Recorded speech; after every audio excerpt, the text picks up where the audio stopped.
Hello and welcome to the Marketing Okay. Foundations podcast. Today I am joined by one of our awesome clients, Scott Smith. He is the owner and founder of the Scott Smith Building Company. Scott, it's great to have you. Thanks for joining us today. Great. Thanks for having me. So I put together a few different questions. You built a company and then you sold it. Tell us a little bit about your story and how you got to starting Scott Smith Building Company. Well, I started the first business in 30 years ago, 1995, just about 30 years ago, right out of college. Didn't know even how to read a measuring tape, to be honest, but I knew I wanted to build things. And started that business with just a lot of effort and fearlessness.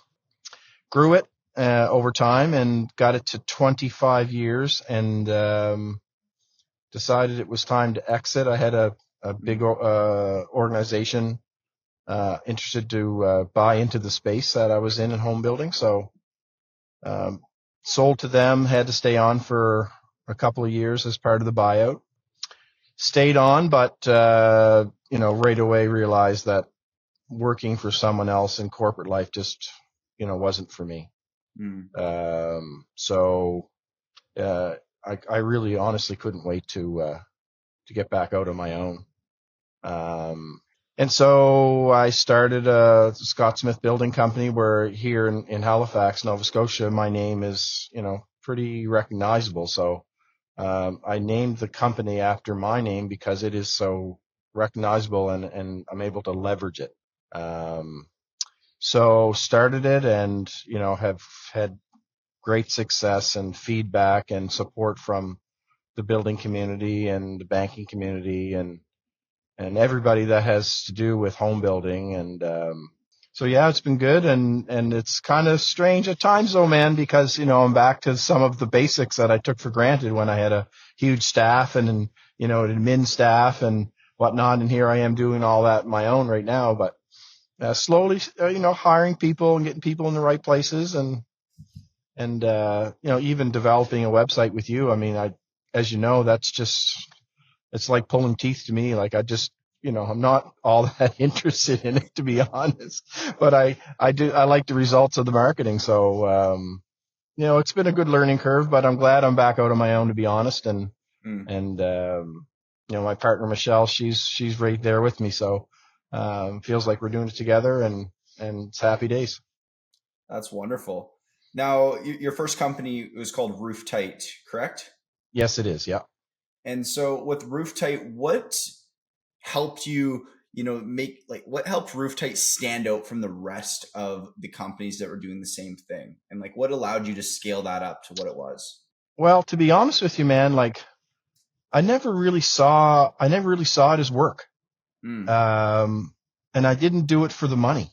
I remember I really remember the conversation I had with my accountant when he told me I was a millionaire for the first time. And it wasn't a big deal.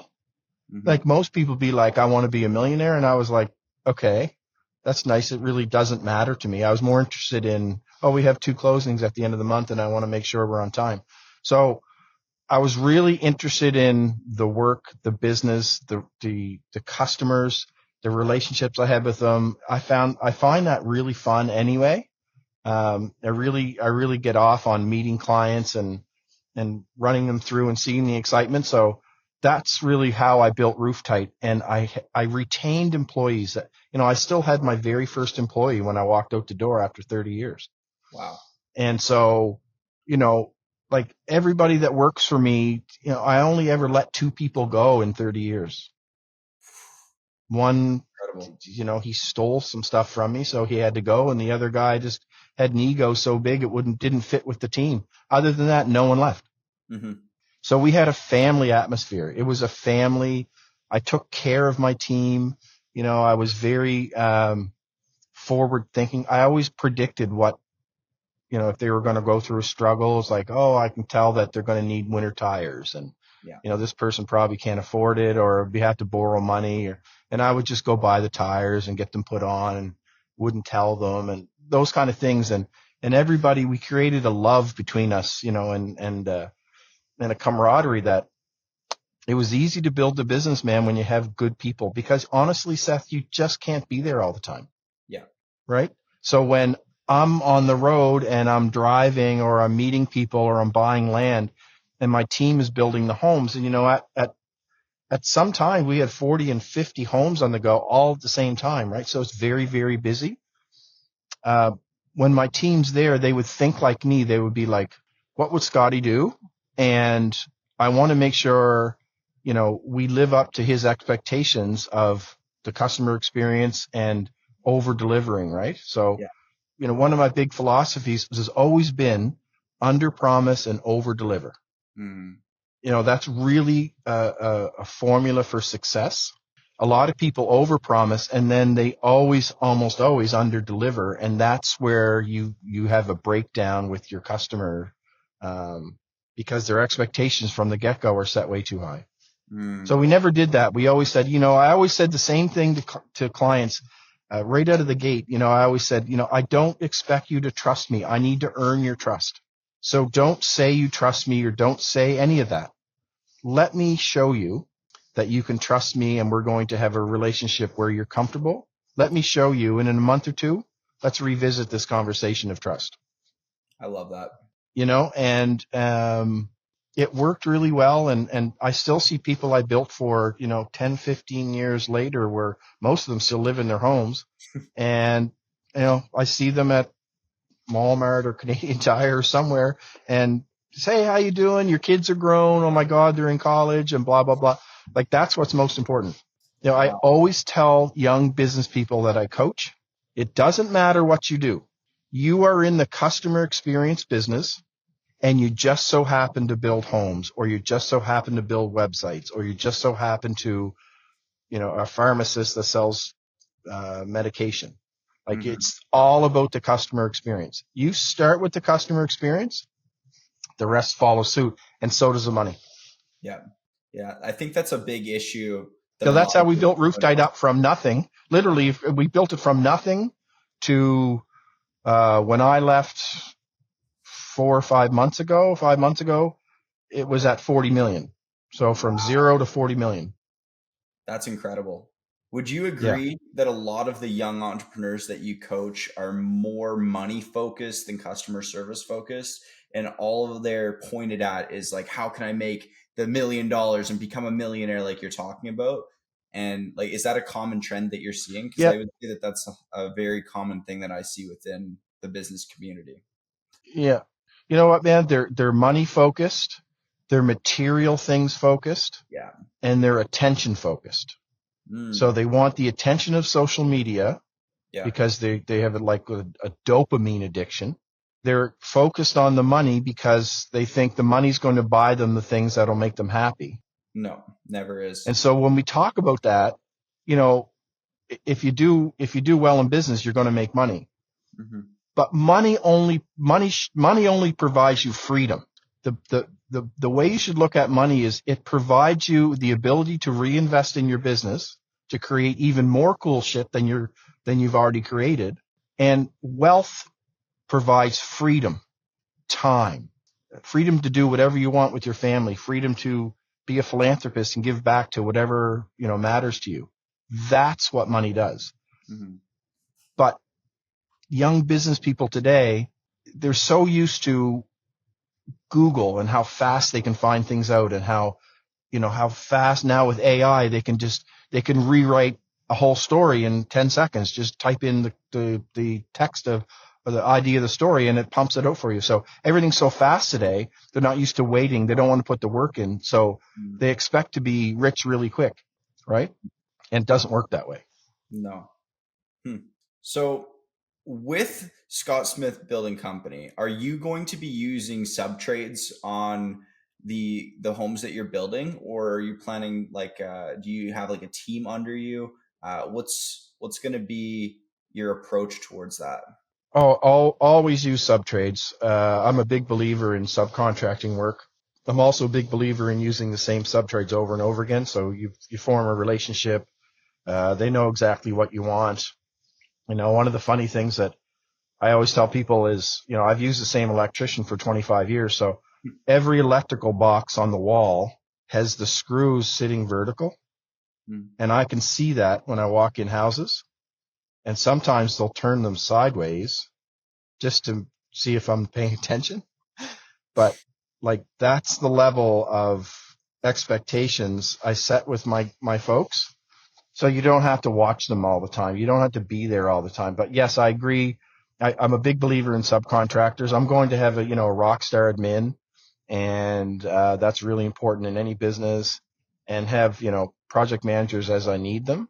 Yeah. But to be honest with you, the new business, I'm going to be, in terms of homes, I'm going to scale back the amount of homes. I'm going to take the business over here while I'm building homes and start to build multi-unit apartment buildings and whatnot.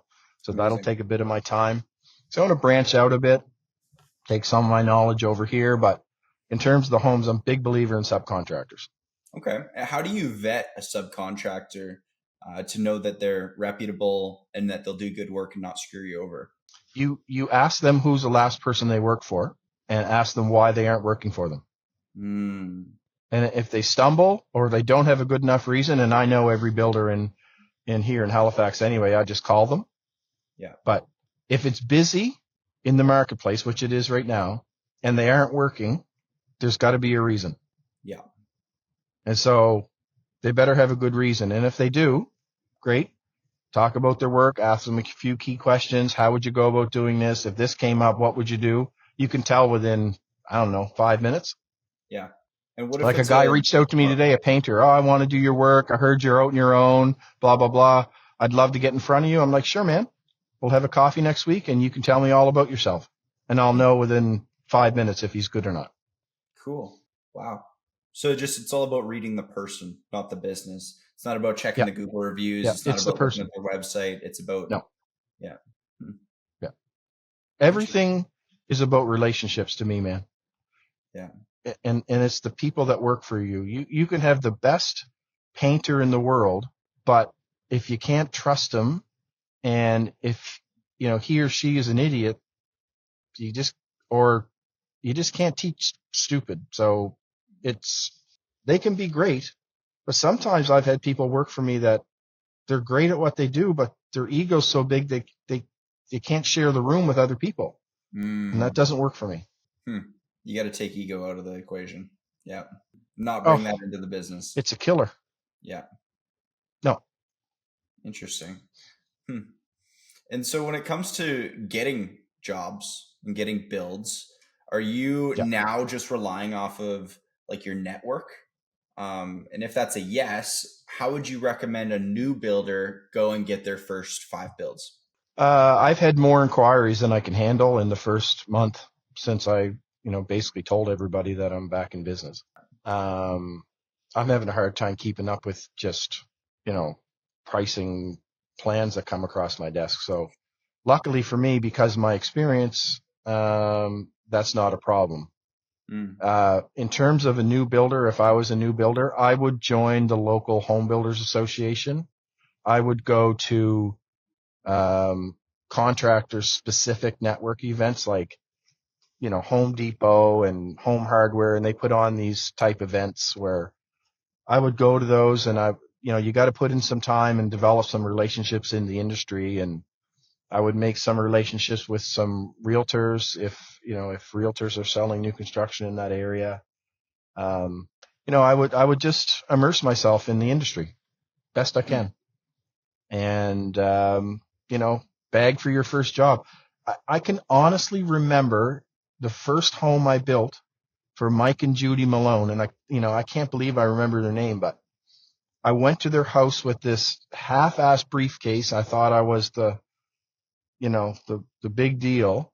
And, I sat down and I just was so nervous. And that man gave me the opportunity to build my first house for Roof Type. I made $600 on that house, and I built 6 homes that year. I made about, I might have made 20 grand, and I thought I was on top of the world. Wow. But how did I get that job? I met him up in a subdivision that they're building new homes. I was looking at some lots. He stopped. I had, I rolled my window down. I'm like, hey, are you looking for a house? Like, you got to ask for the business, right? Mm-hmm. And he's like, yeah, you a builder? Yes. I'm new. You got to be honest. It's like, I'm new. I don't have as much experience as everybody else, but I will work my ass off for you, and I will build you the best house you'll ever see. And, you got to hope that people have faith. I mean, every business that starts has to do that, right? Yeah. If you don't ask for the business, you're not going to get it. It's not going to be given to you. Yeah. So if you want something from somebody, just ask for it. What's the worst thing they can do? Say no? Yeah. So when we were building our website with you, I was honest with you. I'm like, Seth, I am not savvy in technology. So when I want to make changes to the website, I'm going to need somebody to do it. Can you do that for me? And you said, absolutely. I'll be happy to help you. I'm like, and I'll pay you for it if it gets out of hand. But are you able to do that for me? Yes, I am. Great. There, problem solved. Perfect. But you have to ask. Yep. I love that. Would you suggest advertising as an avenue to a new builder to get their first job? Or would you say, save your money, more bootstrap it, and go and network? I think both. I would advise against putting all your eggs in one basket. I don't believe in advertising as much as I believe in marketing. So I would talk about myself. Mm-hmm. I would take, I did a post today, and I did a post 2 days ago on site, just took a few pics with my phone, made a little carousel on Instagram, put some cool music to it, and put it out. It took, I don't know, maybe 3 minutes. Yeah. But it got a lot of views, and a lot of people reached out about it, and a lot of people liked it. I would do that on a regular basis. I would promote myself. I'm not sure if I would advertise. I'd be very careful to spend my ad dollars. Okay. Or how I would spend my ad dollars. Yeah. Yeah. Like if you're just kind of getting started, I'd suggest you probably start with a simple website, and then create your Facebook page, your Instagram page, your LinkedIn, and start networking and push people to your website. And that's where you'll sell yourself and market yourself. Yeah. Right. And then you're not spending a whole lot on ad spend. Yeah. I would point everything to the website. Yeah. Yeah. Interesting. Like with the website we built, or you built for me, point them to the website. Point them to the website. It's a landing page. It's where you can see, gallery of homes, and you can see all the things that you do. So websites are very important even today. It's how they're built is what's most important. A website is like a model home. It's a virtual model home. It can be.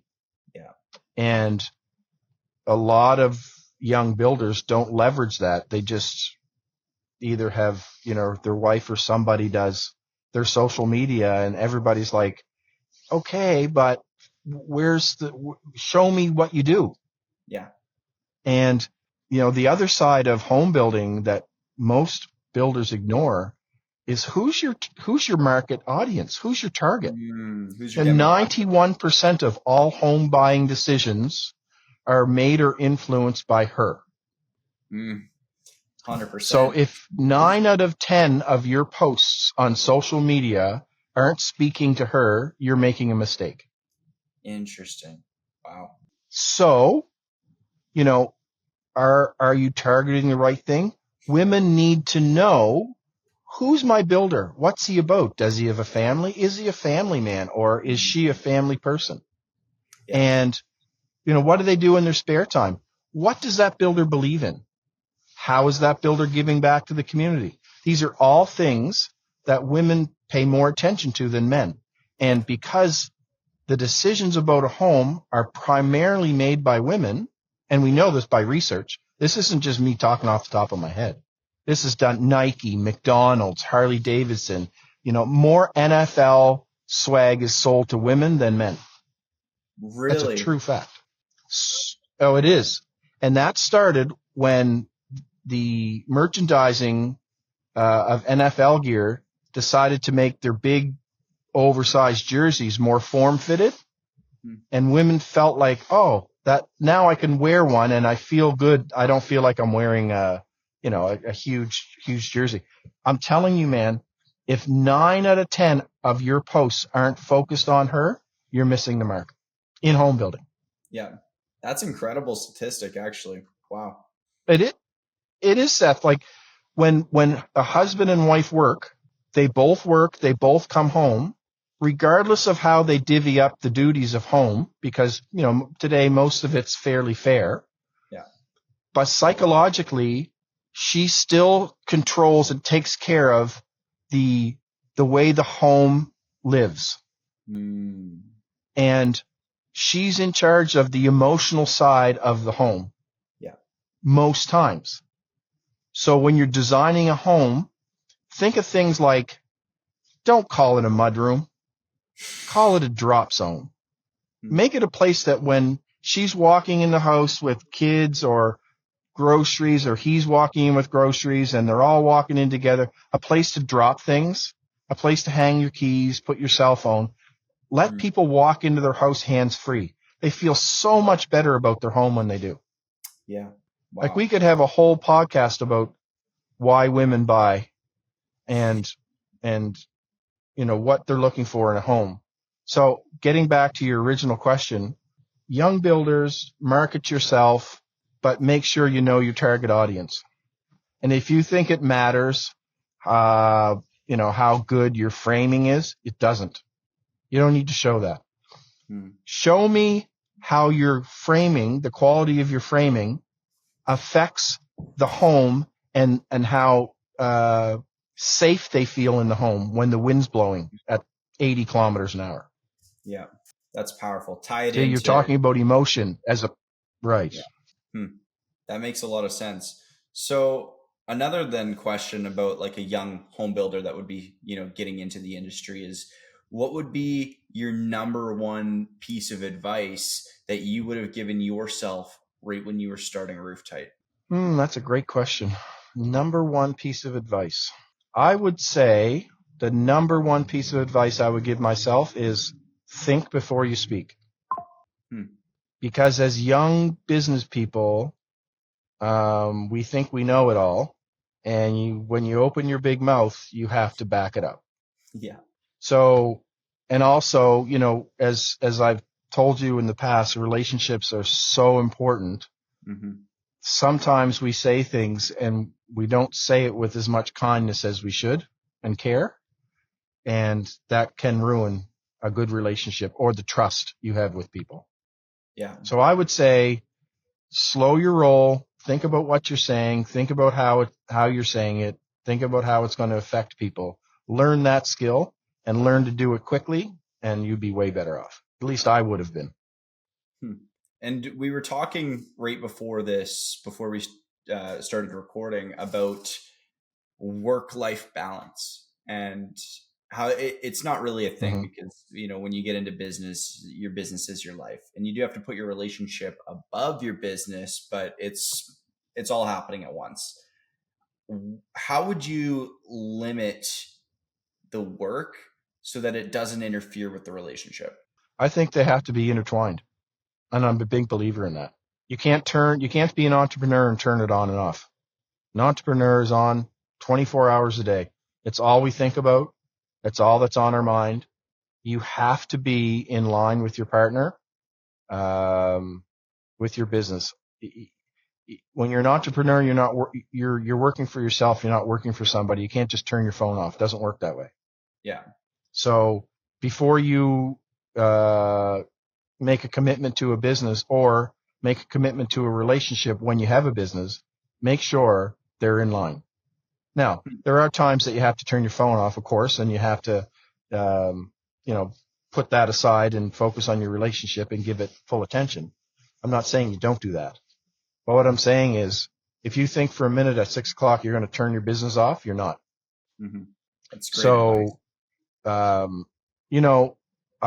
some of the best conversations Michelle and I have are about houses, whether they're, a heated discussion or, great ideas about what we're going to do in the next model home or whatever. And that could be at 9 o'clock at night when the baby's down and you're like, watching, some show on Netflix, and then you just start talking about house, right? It never Yeah. turns off, Seth, ever. So you have to intertwine them as your advice. It's like bring You your have to. wife or your significant other into the business somehow. Yeah. Mm. Or make sure they have a way to show their interest or put some effort into it. So they may not be interested in mechanics of home building, but they may be interested in social media, or they may be interested in design of the homes or something. Yeah. But you need buy-in from your partner, man, or it's not going to work. Interesting. Okay. Now, I have another deeper question about, have you ever said no to building somebody's home? And like, how do you pick your customers? Because I'm sure that translates to home building as well as any other business, but you get those nightmare clients that it just seems like you can't make them happy, right? So that's a piece of advice I would give to any young builder. At first I took every customer because I just thought that's what you have to do. I quickly learned people interview their builders to see if it's a right fit. I always interview my customers to see if they're going to be a right fit. Why would I want to spend 10 months with somebody I don't like in the first 3 minutes? Very important. If I'm like looking across the table thinking, man, that guy or that girl really annoys me, why would I spend 10 months with them? For what? For money? No, it's okay. Thanks very much. I've said, actually, I probably say no more than I say yes. Wow. And so for people just getting started, that might not be a realistic thing to be able to say no more than they say yes, right? So if, for instance, there's a young builder and, maybe he's averaging 2-3 homes a year, and there comes along a client that, he's not sure of, would you suggest that they say no to that with the opportunity cost kind of going out the door, where they could, possibly get referrals from this person in the future and get a deal out of it? Like, how are you identifying those clients that are like an absolute no early on in the relationship? Does that make sense? If I was to give advice now, it's probably not what I did when I started, but if I was to give my advice now, I would tell a young builder, look at that person across the table and ask yourself the question, would you date them? Because you're about to for 10 to 12 months. And is the money worth that type of relationship? And if it is, then you have to pay extra special attention to your contract and make sure it's tight.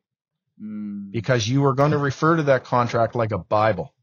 Yeah. So when somebody says, you were supposed to, put in this jacuzzi tub or whatever it is, quartz countertop or whatever, and you're going to go, actually, no, I wasn't. And here's where it says it right here. But I'd be happy to do that for you, and it's going to cost you $1,700. Would you like to do it? See that you need an ironclad contract. Like fences make good neighbors, contracts make great relationships.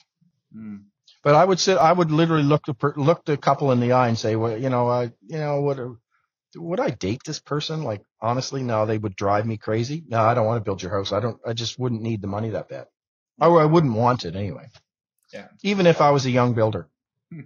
That's great advice, I think. So, also freeing yourself up. Yeah. Listen, man, like I got to tell you, like now for the next 20 years, young builders have it made because we have a housing crisis in Canada. Yeah. And, I'm sure the US is just the same. And, you don't have to go looking very hard for customers.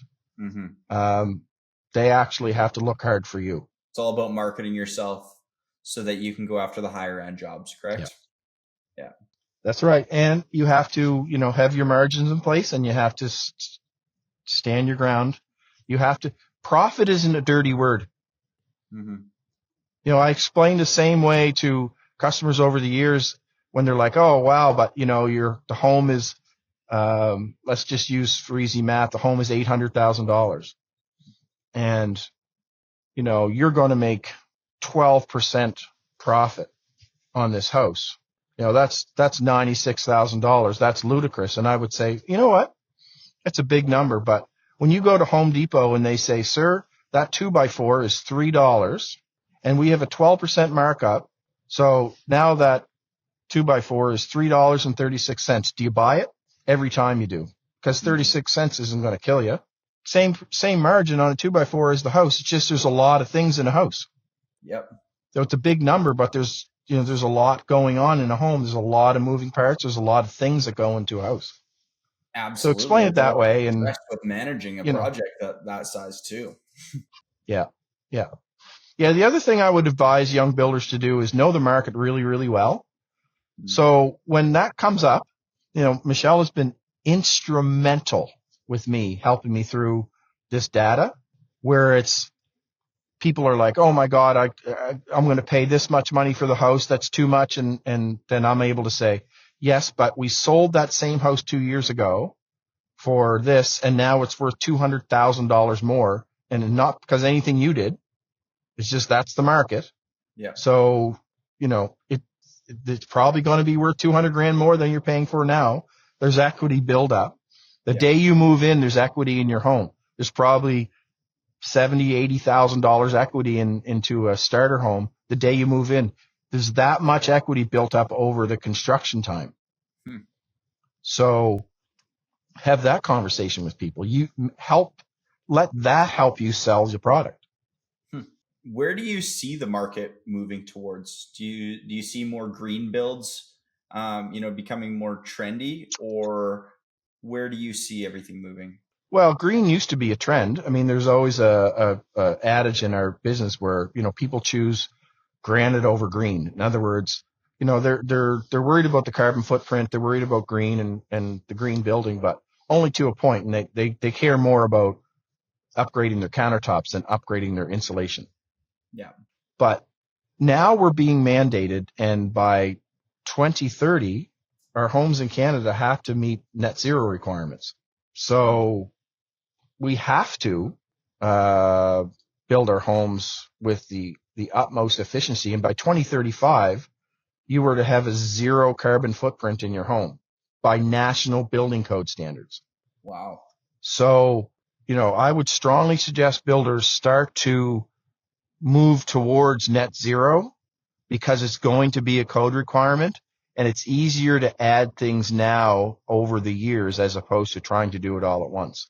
Yeah. I remember back in the late 90s, early 2000s, the R2000 program was a high efficiency, kind of the similar kind of net zero of the day, and everybody was saying that R2000 was a bit of a trend, and no one really wants to do it on the norm. Now our building code today, our standard building code is R2000. Wow. You can't go below it, right? And understand the building code is a minimum set of standards. So anybody that tells you they're building to code, they're building to a minimum set of standards. So yes, we are moving towards net zero and, a zero carbon footprint, and rightfully so. Yep. Interesting. Awesome. Well, I really we did some homes last year. We did just one more thing that we did some homes last year that were about $800 a month, heat and lights, big homes, right? Yeah. Heat pumps, efficient. And then I took a look at how we can upgrade the home without, killing the price. And we put more efficient, high efficient insulation systems. That same home, $200 a month, heat and lights. Wow. You dropped his bill by $600. So take the $600 savings, times it by 12 months, right? So it's $7,200 a year in savings. Multiply that by 3-4 years, you've got your capital investment back, and now you're in money. Wow. That's what builders should be looking at doing. Yeah. That's incredible. Wow. Well, I really appreciate you hopping on here, Scott. Is there any last piece of advice that you want to leave off on? I don't know if I'm qualified enough to leave too much advice, but for young builders, relationships are everything in business. Absolutely everything in business. Don't burn bridges. Don't let your ego burn bridges for you. Yeah. Even if you don't like somebody or some supplier or some banker or some whatever, don't burn bridges. Always walk away, because you never know when you're going to need them down the road. Yeah. Or they're going to be the reason why you get a job or don't get a job. And mean what you say. That's my moniker on some of my profiles. Mean what you say. Nothing about saying what you mean. It's mean what you say. When you say something, mean it. Yeah. So if it's yes, I can do it, follow through on it. And if it's no, it's no.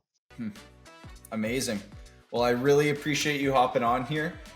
For anybody that's looking to get in touch with Scott, simply just go search the Scott Smith Building Company Halifax, and his website will rank #1 on Google there.